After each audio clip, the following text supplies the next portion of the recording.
Por exemplo, existem diferenças importantes de narrativa entre o judaísmo, por exemplo, e o cristianismo. Isso faria com que essas religiões fossem incompatíveis?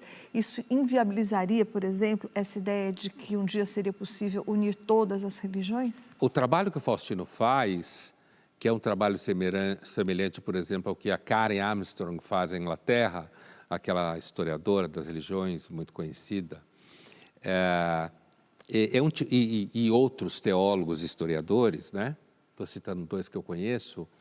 É um trabalho pautado por uma busca teológica e filosófica nos corpos religiosos existentes, para ali identificar certos elementos que somam a uma expectativa ética de que as religiões sejam um instrumento de melhor convívio e cuidado com os seres humanos.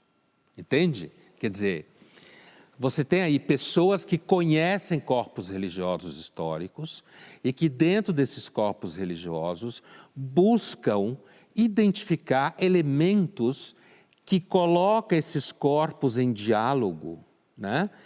Acreditando que esse diálogo soma ao convívio dos seres humanos, ao invés de subtrair. E o que seria subtrair?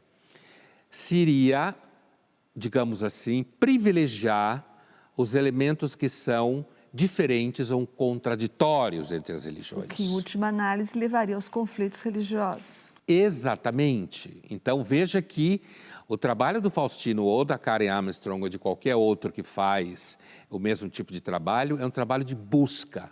Está movido por uma espécie assim, de imperativo categórico kantiano, no bom sentido mesmo, de encontrar elementos que façam com que as religiões elas sejam agentes que somam ao convívio civilizado, amoroso e coisa e tal.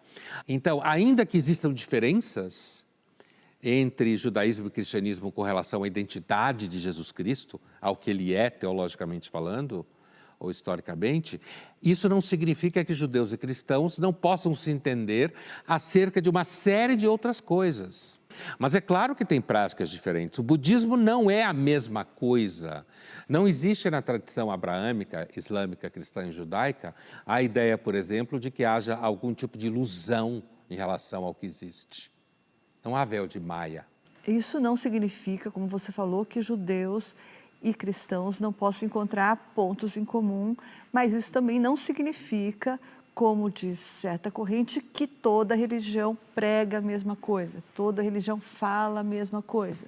Não é verdade isso? Não fala, quer dizer, é por isso que eu falava que, no caso do Faustino ou da Karen Armstrong, eles são conhecedores de corpos religiosos e eles vão em busca de elementos que mostram semelhanças, preocupações semelhantes, entendeu?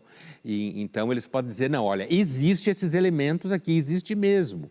Só que as religiões são corpos históricos, políticos, filosóficos, que atravessam os tempos, que têm vínculos com contextos específicos. Você tem, por exemplo, religiões que são politeístas, né? E que, portanto, esse politeísmo está vinculado a elementos naturais específicos. Você tem conflitos mitológicos narrados entre esses deuses e deusas, né?